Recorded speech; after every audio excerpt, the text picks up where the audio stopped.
So I thought because these little slices reminded me of crochet granny squares, I would make them into little square pillow beads. So it's best when you use these little cane slices to put them on a light background. If you put it on top of a dark color, it's gonna look weird and muddy. And this is the backing sheet which I've put through just on the thickest setting on my pasta machine. So when you're cutting your canes, the most important thing is to make sure that you get even slices. I'm going to try and cut thin slices so that I can get the maximum number of beads from the cane. So the reason you want the even sliced canes is if you're making a sheet, it really helps you to join up the edges if they're even thicknesses.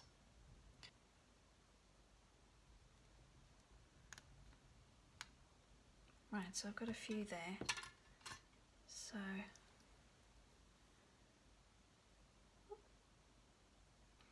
So you need 2 slices per bead. You can also put these on a plain backing sheet if you want to make sort of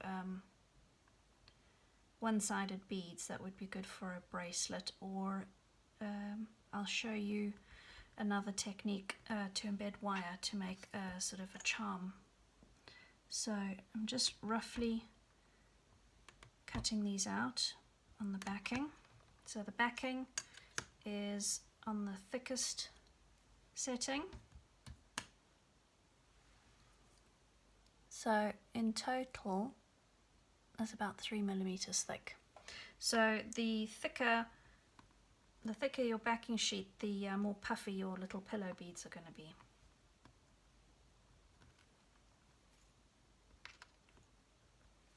So this is my grubby, oldest dirty blade.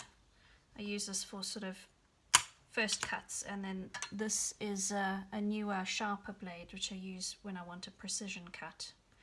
So what I'm going to do now is angle the blade about 45 degrees from the edge and then just slice straight down. So what I'm going for is a bevel. So I can keep those and then mix them up for more backing. I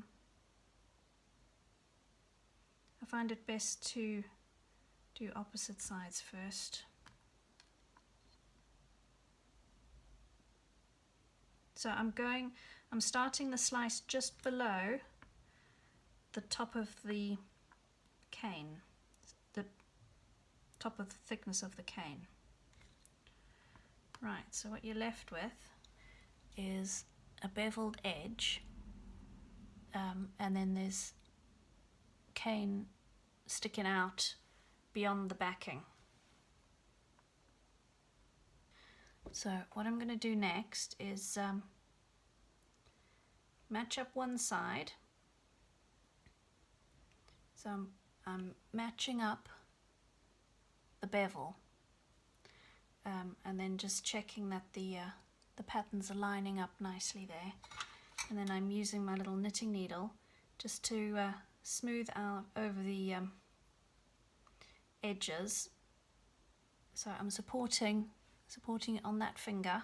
I'm not pressing hard, I'm just smoothing that round to make a nice edge.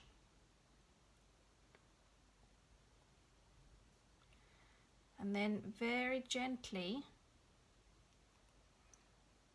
folding the opposite side together, meeting up at the corners, and then bending that side. Again, trying to line up the pattern, and just roll those so that they join nicely. So it's popped open a little bit that side, so just squeeze it closed again.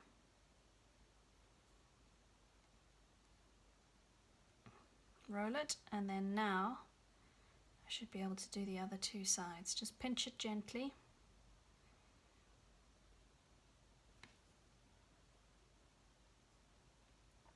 and then roll the edges.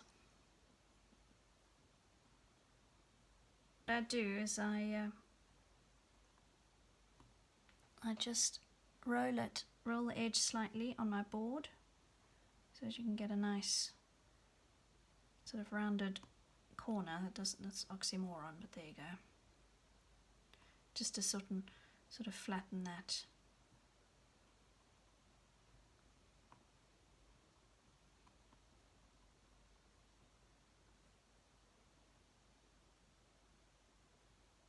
So there you go, little pillow bead. So I've got to the point where I've done the first shaping on all my pillow beads. So I've put half aside because I thought it would be quite nice to do half of them with the hole going sideways and the other half with the hole going point to point. I think that look quite nice together. So what I like to do is shape all my beads in initial shaping, and then I let them sit on the board, so by the time I get back to putting in the holes, they've sort of rested a bit, and I get slightly less distortion that way. So you can just bake them like that, and then you can drill the hole later. I mean, you could drill a hole through that way as well. It's better to sort of eyeball the distance rather than looking at the pattern, because I can see that that's not in the center.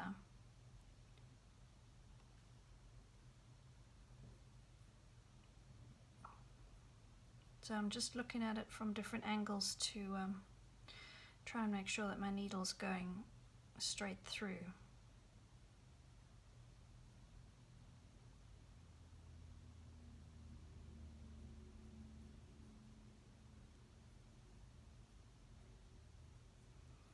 There we go, and it meets on the other side. So what I usually do is, this is a very thin needle, I'll pierce them with this first, and then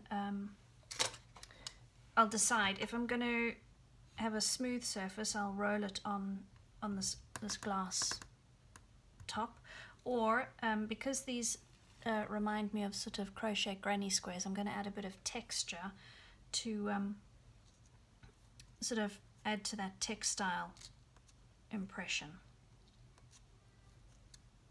So this is adding a surface texture, and it's also helping reshape the beads a little bit.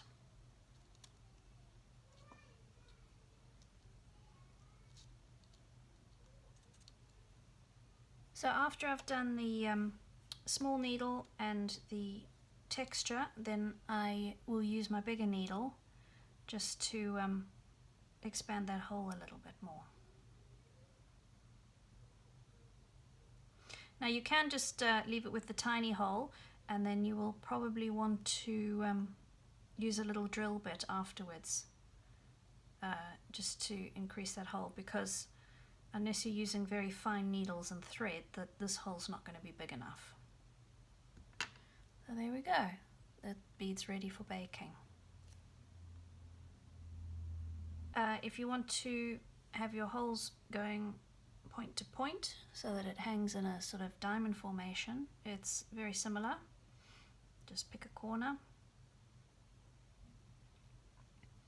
and then try to picture where the line is going and aim for that point, and also check that your needle's aligned with the inside of the bead. So I just keep changing directions a bit to check that I'm still on track, and then do it from the other point. And then hopefully you'll meet up. There we go.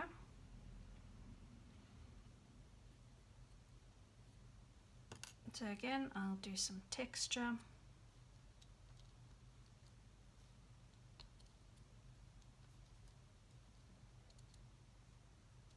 Don't forget the edges.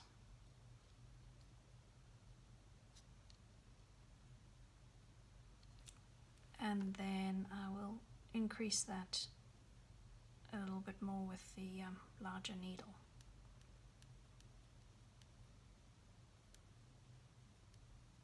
So I like to twist the needle as I'm pushing in.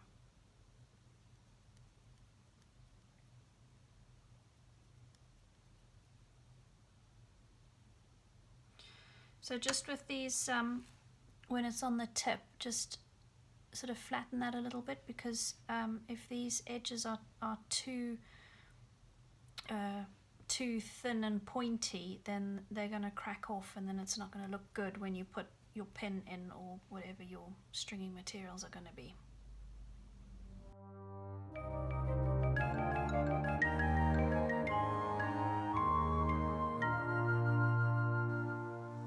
Hi, so I finished baking these beads, and I just want to show you a few little tips, finishing off tips that I like to do.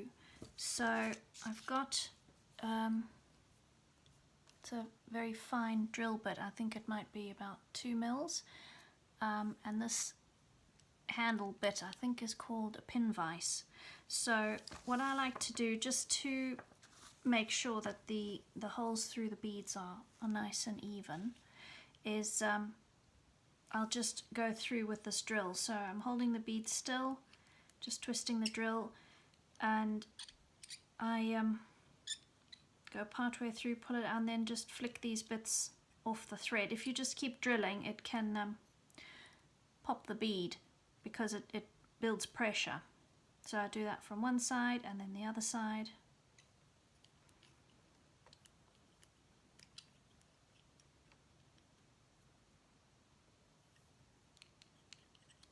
There we go.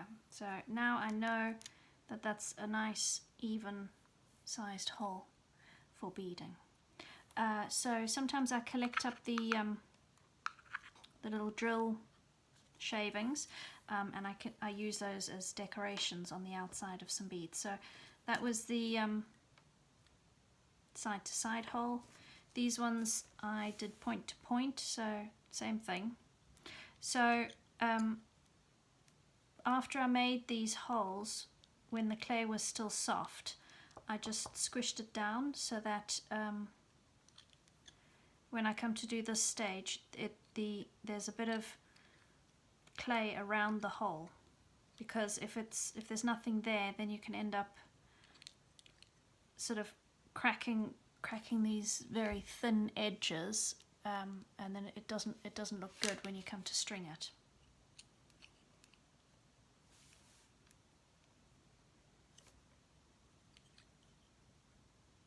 So that's it for these little beads, because I wanted them to have a matte finish.